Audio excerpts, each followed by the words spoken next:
Brace the rudders! Raise the sails! Raise the sails! Captain, an unidentified ship is approaching. Over. Roger. Wait, is that an Enterprise sales solution? Reach sales professionals, not professional sailors. With LinkedIn ads, you can target the right people by industry, job title, and more. Start converting your B2B audience today. Spend $250 on your first campaign and get a free $250 credit for the next one. Get started today at linkedin.com/campaign. Terms and conditions apply. Instagram teen accounts have automatic protections for what teens see and who can contact them, plus time management tools. And Instagram will continue adding built-in safety features to help create age-appropriate experiences. Learn more about teen accounts and Instagram's ongoing work to protect teens online at instagram.com/teen accounts.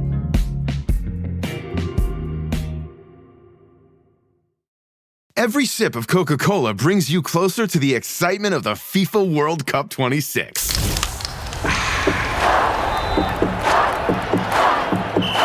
Because nothing compares to the joy. So grab a Coke and drink in the FIFA World Cup 26. No purchase necessary. 13 plus in 50 U.S. states and D.C. with a web-enabled device. Ends March 1st with 8 entry periods. Rules at cokeurl.com/soccerrules. Hi, I'm Phoebe Becker. I'm James Hernandez. Team GB Figure Skaters. You're listening to the latest on the Winter Olympics from Anything But Footy. The day after the night before, and it couldn't quite match the medal madness of Super Sunday. I'm Michael. And I'm John, and this is Milano Daily from Anything But Footy. We talk about the Olympics and the Paralympics all the time, not once every 4 years like everybody else does. Now, the Olympics isn't always just about medals. Eve Muirhead told us that on a recent edition of the podcast. But a second, fourth place finish for Kirsty Muir and fifth for the team overall just feels a touch frustrating. We'll round up all the news from the games and talk about whether the staging has matched our expectations in Milan as fans at our first ever Winter Games. And in tomorrow's news today, our TNT, one of the highlights of the game still to come, the four-man bobsleigh. Hi, I'm Greg Cackett, GB Brakeman for Team GB Bobsleigh. You're listening to Anything But Footy with the latest. This is Milano Daily from Anything But Footy. Download, listen, follow, pass it on, share the link, let your friends know, and tell your fellow Olympic fans that we are here every day. It's a busy day yesterday. You might be able to tell with my voice today that I did a lot of talking yesterday. I spent the day interviewing Britain's 4 new Olympic champions and doing lots and lots of discussions on the radio. Hugh, Charlotte, Tabby, and now double gold medalist Matt as well. You can hear their interviews in full later on in the pod. But hopes remained high, as we said in the last episode, that there may be more British medals to come. Now, the weather in Livigno had other ideas. It delayed the start of the freestyle skiing big air for an hour and a half. There were blizzard conditions and driving snow. But once it got going, it was fizzing from start to finish. And Britain's Kirsty Muir ended up 3.5 points off bronze. She finished fourth. So that's Team GB's fourth place finish now at these games. Now, we had a fair few in Paris too, from memory. But this one does feel, as we said earlier, a touch frustrating. Now, the skier from Aberdeen, who was denied by Megan Oldham in the slopestyle competition last week, laid down a massive 93.00 in her second run, moved into the gold medal position, but that did seem to just spark everybody else into life. Oldham then climbed above her, and Muir watched the 2022 champion Eileen Gu leap above her and the Italian home star Flora Tabanelli and smashed a 94.25 in her third run to snatch the bronze. So Muir dropped down from third and settled for fourth again. Oldham, the champion for Canada. Muir admitted afterwards she'd never landed the 16:20 grab that she tried in the third run, but was pleased with her first two performances. As they say, you got to risk it for a biscuit. And I said I thought she'd been a bit too reserved, a bit cautious in that slopestyle final last week. So I'm not going to criticise her, a bit like Mia Brooks did in the slopestyle, going for it, and that's what she did. It was incredible scenes to watch from our TV screens of the snow in Livigno. And as you say, the blizzard type conditions. And the fact then that we saw the two Swiss athletes, including Olympic champion from the slopestyle pull out of the event as well, because they'd crashed in training, and then Kirsty Muir moved up to that gold medal position after that second run, and you just thought, is this going to be enough? Is this building and building from Team GB's point of view after a brilliant weekend? It was tough watching when you just got the sense that everybody, Gu came back. Apparently, Eileen Gu hasn't competed in the big air since she won the gold medal 4 years ago. Yeah. It's an incredible thing. And she just came out in that third run and did what she had to do, and moved into safely into silver medal. And look, you talked about Oldham and the fact Megan Oldham, the fact that she denied Kirsty in the slopestyle, and then to win, she won that bronze medal there, to come back and win the gold for Canada in the big air. There were some talented youngsters in there, and I include Kirsty Muir in that. Yes, there was a few tears in her eyes, but she said she was proud, as you said. The quote there: "I had to do it. I had to go for it." And she nearly landed it, but it was just I think it was the right thing to do, to try and get into those medals, because if she'd have just tried to improve one of her other jumps, she'd have stayed fourth anyway. So there was nothing to lose. I totally agree. Now, it would have been lovely had she been able to get on the podium. That would have been medal number 4. So that would have been the bottom of the range for the medal ambition, the UK sports set. So that would have been, from a Team GB point of view, everyone happy. 3 golds and whatever medal. If one of those fourth place finishes had been able to convert to a bronze, they'd be there. It's an interesting conversation. We had it yesterday, didn't we? Would you settle for 3 golds over 4 bronzes? And I think, having taken a few soundings and spoken to a few people in and around the system, the sporting system in the UK, I think we would all agree that 3 golds, 3 Olympic champions is something special from these games. Absolutely. And we keep our fingers crossed that they may change. I think you're interviewing a world champion, a British world champion later today, and we'll hear from her on the podcast in the days to come. That may change, that we may win more medals in the days to come. But it does feel slightly like maybe last night was again another turning point in these games, and we've had a few. We've had highs and we've had lows, a bit like Kirsty Muir, and I think she is one of these British heroes that we will always talk about. Remember when Kirsty finished 4th? Remember when Kirsty finished 4th? But she's still young. She's 21-year-old from Aberdeen. She can come back, hopefully, in 4 years' time and win that gold medal in the French Alps. Now, Team GB's Brad Hall and Taylor Lawrence sit 8th overall and overnight in the 2-man bob, with the final runs this evening. They're 1.64 seconds off the leaders, Johannes Lochner and George Fleschheier of Germany, of course.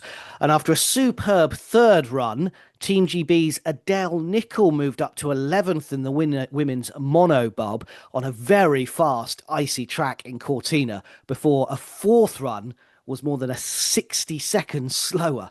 I should say a second slower, not 60 seconds, a second slower, which she ended up 18th out of 20, and even admitted that she'd made mistakes and was frustrated with that.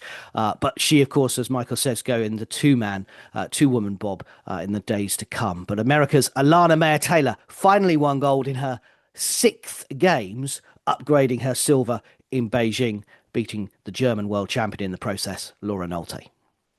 Team GB said thank you and goodbye to one of its Winter Olympic stalwarts. Dave Riding finished 17th in the men's slalom after his 2 runs in Bormio. The 39-year-old, in his 5th Olympic Games, said afterwards, "There is one more World Cup race. I'll see if I can get off the sofa. I need to go home and just relax." Bear in mind, he also said that he's going home to do night shifts with his daughter, Nina. I'm not sure he's going to get the chance to relax. Switzerland on the snow continued to dominate, with Loic Meyer claiming the gold in the men's slalom in Bormio. He'd previously been part of the team silver in combined and the bronze in giant slalom. We're now in a massive fight to keep our playoff chances alive. The words from Grant Hardy after Great Britain's men's curling team lost 7-6 to Norway in their latest match. They now face Canada later in a must-win, it seems. The British women also got back into the competition with a 7-2 win over Denmark, before then being beaten 10-6 with 4 points on the 9th end by Switzerland.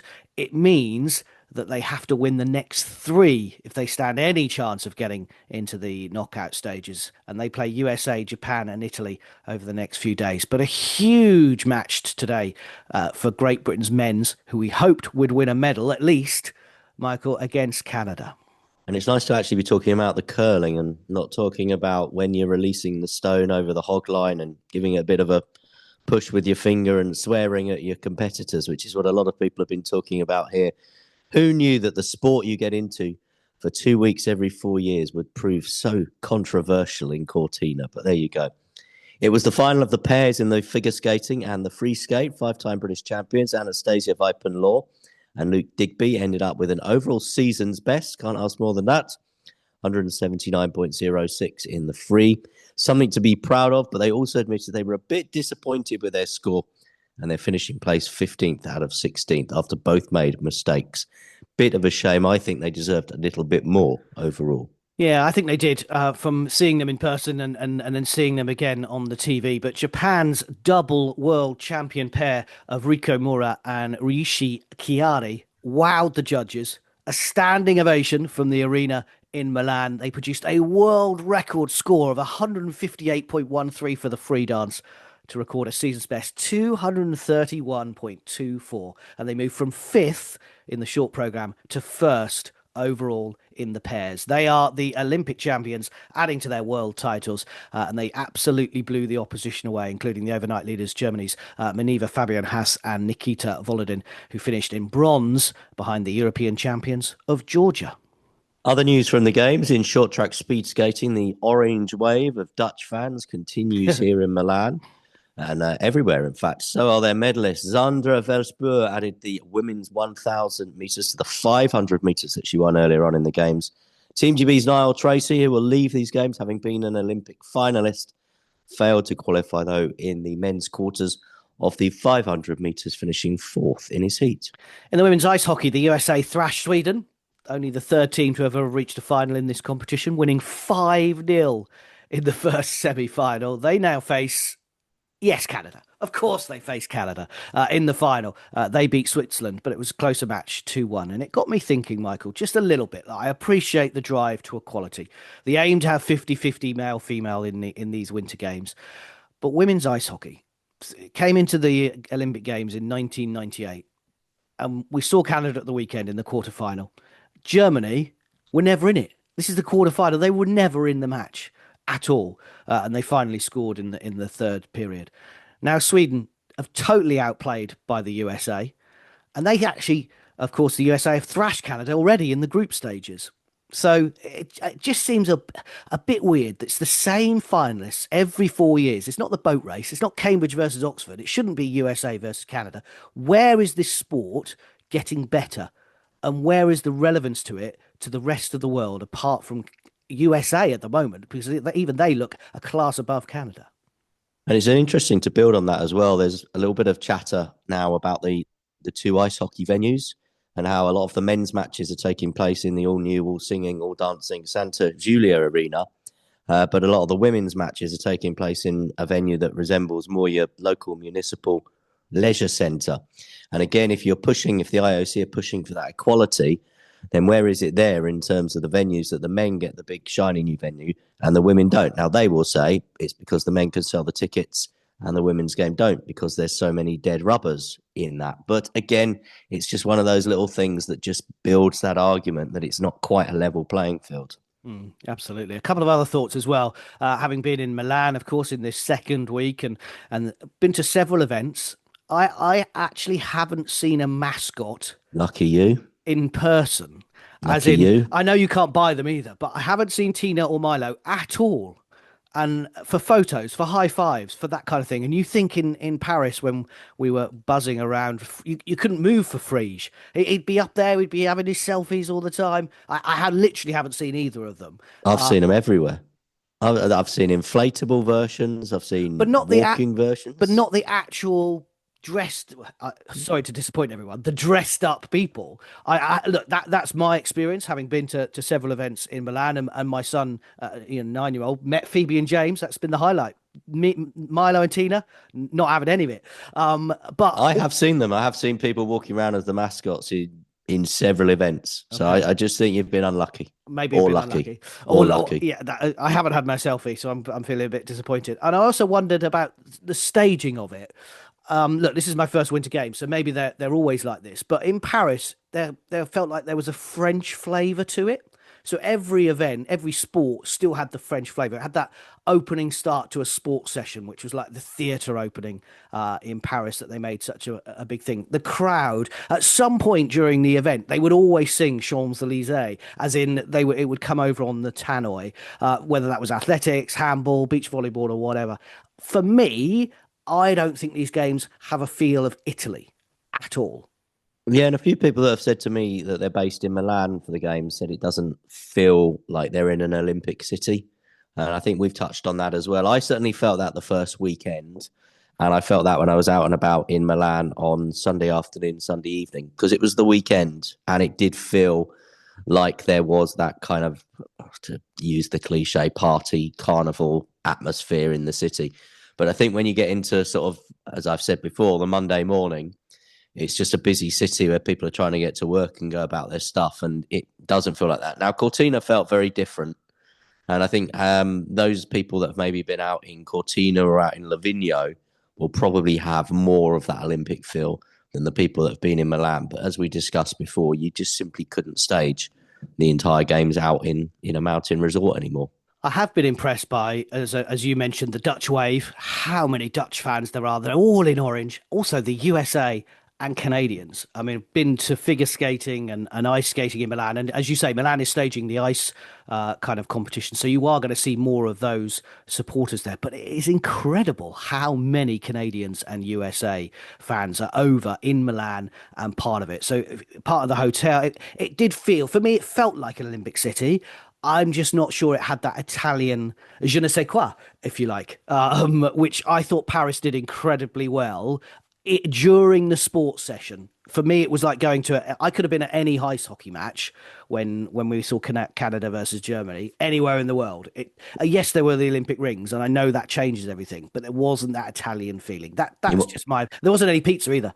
You wanted a bit of Nessun Dorma between quarters and things. Yeah, just or just something that had that would make a bit like, as I say, the Champs-Élysées, the thing that we remember all sitting there. At some point during the event when we were out, I turned to my wife and said, "When are we going to sing Champs-Élysées?" You know, that's the thing that you want as your Olympic memory. Not me singing, obviously, but. Yeah, it's interesting because you're right. France did stage the sessions, I thought, really well, from the banging of the stick at the start, which is obviously a theatre tradition, isn't it? And you came back from Paris and there was a definite soundtrack to the events that you had in your head when you left. Free From Desire. Free From Desire being one of those songs on our Spotify playlist, by the way.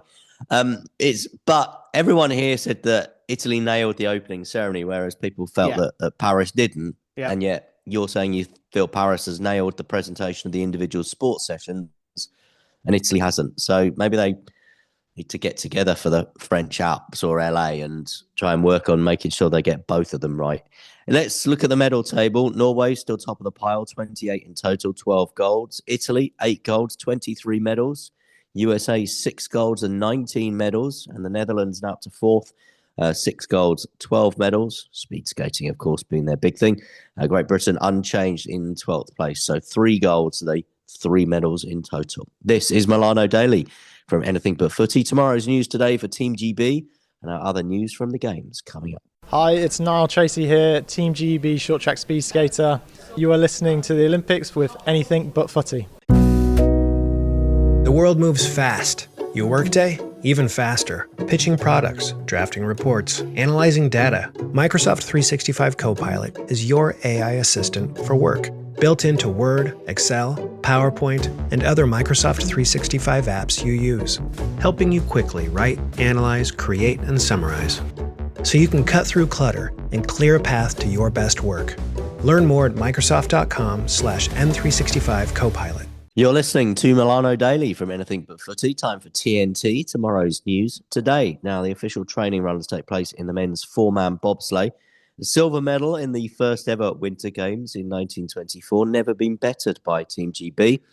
A 2014 bronze in Sochi only happened once the Russians had been kicked out for doping offences. But could that change this year with Brad Hall, Taylor Lawrence, Leon Greenwood, and a confident Greg Cackett in the four-man? It's like a time blur. Like Beijing feels simultaneously decades ago and just around the corner. So it's amazing how quickly the 4-year cycle whips around. But Olympic year is great fun. It's a stressful time. It's a lot of hard work. It's a lot of, at my stage of career as well, the hard work really has been done. The hard work physically has been done. The hard work really for me is mentally. It's trusting in that work and not overdoing it and doing too much and then setting myself back. And I'm in a great place at the moment. I'm fit, I'm strong, I'm fast, I'm good to go. I just need to make sure I don't cock that up by trying to go even faster at the tender age of 35. And what kind of shape would you describe you in? What kind of shape would you describe the team in going to the games? Medal hopes, genuine medal hopes? Oh, absolutely, medal hopes. I mean, we are in the world top three. We have been really for the last few years, since Beijing, really. We're absolutely a medal hope, and our goal is Olympic gold. Certainly in the four-man. We have great kit. We've got a phenomenal driver, and we have sensational brakemen. So we are in a place where the competition within the team is good. So the rising tide and all that. So everyone's coming up. There's good standards all around, and I think we're coming to that enviable bottleneck that I talked about a little bit before Beijing as well. Like we had a similar situation, lots of injuries, but we seemed to come together at the right time to get everyone on song at the right time, and it didn't work for us there for the medal. But I have every faith that if we're all healthy, what we've proven in the last few years is that we are top three every single time. Talk us through, for people that don't know then, what you are going down the ice in. So tell us about the equipment first of all. Oh, okay, so literally a beginner's guide to bobsleigh. Okay. So, I mean, Brad would laugh at that because he considered me a beginner anyway because I don't know anything about it. So all I know is we have a steel frame inside a sort of carbon fiberglass chassis. That's the outer shell you see. And you're literally bent over, kissing your backside goodbye as you hurtle down an ice chute at 90 miles an hour. And that's pretty much it. And we have a rudimentary brake system, which I pull, hence brakeman.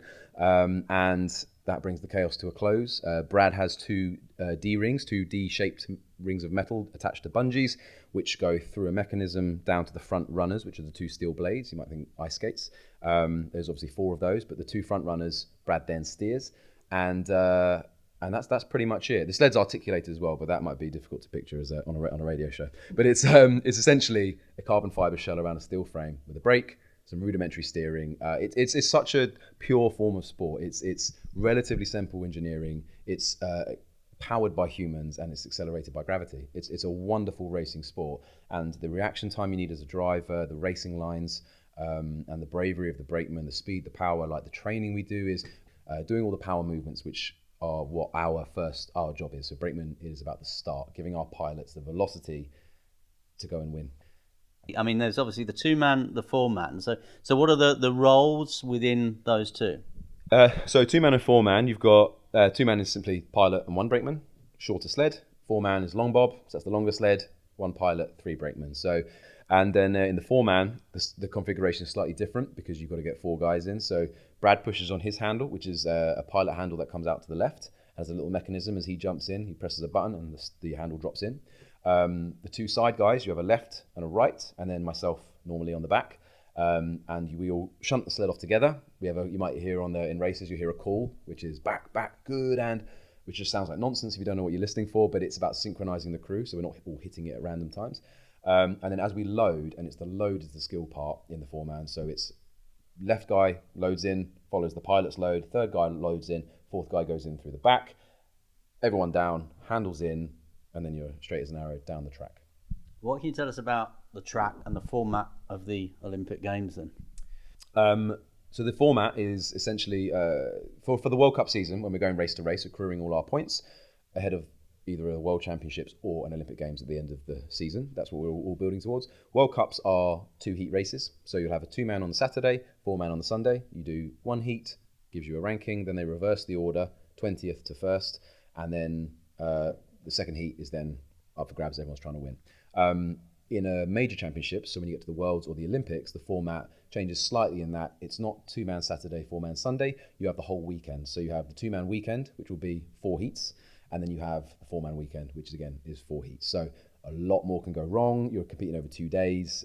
It's double the amount of races, and it gets pretty hectic. And what either happens is on the second day, the top sort of 3-4 teams pull away and separate from the pack, or it all goes horrendously wrong. Someone crashes, falls out the medals. It's all very exciting and incredibly stressful. People love it, I think, because you can understand it, can't you? Because it's A to B, and the people that go quickest, they win the medals, and people get it, don't they? Yeah, definitely. I like I said, I think it's such a pure form of racing. And like you said, it's relatively simple. It's simple engineering, pushed by blokes and ladies, sorry, pushed by very strong people who get in, load, very skillful, experienced pilots try and bring it down as fast as possible. And like say for the spectator at home, you're looking for the times on the screen. You're looking red numbers, you're behind; green numbers, you're in front, and you want to see those numbers in the green as long as possible, all the way through the finish line. You hope. What would it mean to you to come back with an Olympic medal? It's the final piece of the puzzle for me in my career. So I actually got asked quite an accidentally profound question by a primary school pupil recently who I was talking to, and I said, I was thinking about how important an Olympic medal is, and it's the one medal in my cabinet. I don't have world medals, I have World Cup medals, I've got gold, silvers, bronzes, I've got everything. I don't have that Olympic medal, and this is my last one, my last chance to get it. And this lovely young lady, she put her hand up, she went, have you thought about what it would feel like if you don't win that? And I was like, well, that's something my psychiatrist needs to put to me, because that's probably a process I need to work through. Because it could, we could finish dreaded 4th, 5th, 6th as we were in Beijing, and those are places you don't want to be. Not because there's no respect for those positions. Those are incredible positions to come in Olympic Games. But when you're competitors, when you're shameless racers and you want to win, that's just what it takes. And that's what goes into getting yourself to a level where you can go. Those are the kind of the mental approaches. So I think for me, it would cap off a career I'm exceptionally proud of, and I've worked incredibly hard for and sacrificed a lot for. But it'd just be, whatever happens, I have gained so much more than medals in my career. The guys I compete with, they were groomsmen at my wedding. I have incredible experiences, and so an Olympic medal would sign it off wonderfully, but it isn't the be all and end all. Actually, at this stage, with some of the injuries I've had recently, getting there would be a hell of an achievement at this point. So, no, I can't wait. Greg Cackett.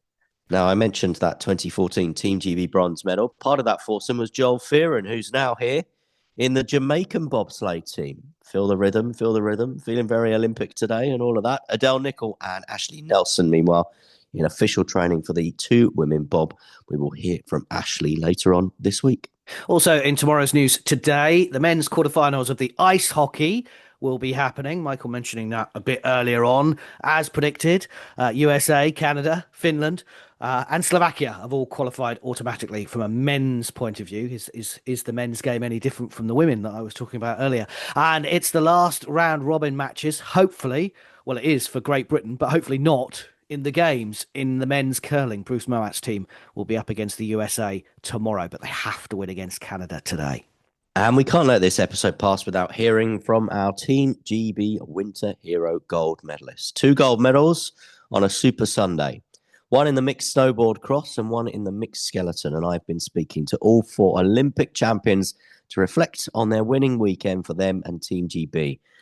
Here is Matt Weston and Tabby Stoker. But before then, we'll hear from Charlotte Banks and Hugh Nightingale. I don't think it's quite sunk in yet. There's a lot of relief at the moment. It's just, it's been a big goal over the last 4 years, and I think I didn't quite realise the weight that was on my shoulders. But really happy that we've managed to perform and get this gold medal for the whole team, and for everybody supporting us back home, but also here. Like it's been incredible, and it's really nice to be able to get this gold medal for them. We've spoken to each other a few times. You always come across as being quite a chilled, laid-back kind of guy. But did you feel this weight of expectation? Yeah, I think it's tough. I think we came to the games as being one of the favourites for the team event, and especially Charlotte in the single. I mean, it's even more pressure, and it's kind of it's scary, you know. You get put with so much expectation, and it's a tough one to kind of take it all in, and it's not easy whatsoever being at the top, and you notice it, and it's just tough to then go along and ride the way you want to, and it's great to now come home with the gold medal. And the question that everybody's been asking me, and I've not really known the answer, was how do you compartmentalize, Charlotte, the individual? And you said afterwards you were clearly disappointed to then go again. I think that actually this time we did a great job. The team did a great job. We regrouped with our family. We were lucky enough to have our families here and to regroup with our families and the team all together in the Team GB lounge and just to reset. And then we actually also went riding, and my brother joined us, and I think that was quite nice to be able to share that moment with him as well. Like, and just just realized that actually it's all about actually having fun, enjoying ourselves as well, and enjoying these Olympics. To be honest, it's a lot nicer than the last ones we did in China, which were really stressful. And I think that I kind of maybe forgot that at some point. And I think the team around us, did a really good job to just refocus us on that essential part and keep a smile on our faces. I spoke to Eve Muirhead, your chef de mission, Hugh, late last night, and she talked about the support that Team GB put around you guys after your individual. Did you feel that support, which then set you up for a performance yesterday to win the gold? Yeah, we were both very disappointed in the singles, and we kind of took a step back and had a good time with friends and family and the team, and they did such a great job for putting us up here and getting our families involved, and you know, even if you don't do what you want to, and your family still supports you no matter what, and it's just a great thing to see them still loving you. Don't matter the result, they're still so proud of us, and yeah, it's just a great thing to be a part of for us and for them. And Hugh, you're an Olympic champion. You know, you're an Olympic. You're never a former Olympic champion. You are an Olympic champion for life now. That's mega, isn't it? Yeah, it's still it still can't believe that we came away with the gold, and you know, it's a dream as a kid, and you know, thanks to everybody supporting us with Team GB to make these dreams come true. And Charlotte, lots of people are talking about Team GB history, first gold medal on snow. Is that something to think about in the future a little bit? I can't imagine you were massively aware of all of that yesterday. No, not completely. I mean, there hadn't been medals at the last games, and that's more what I was aware of. And the goal was I think that we're coming strong. We've had amazing performances at the World Championships recently and over the last few years, and I think that really being able to show that on the even bigger stage, which is the Olympics, and I think it just gives that publicity to all of our sports. It just gives that,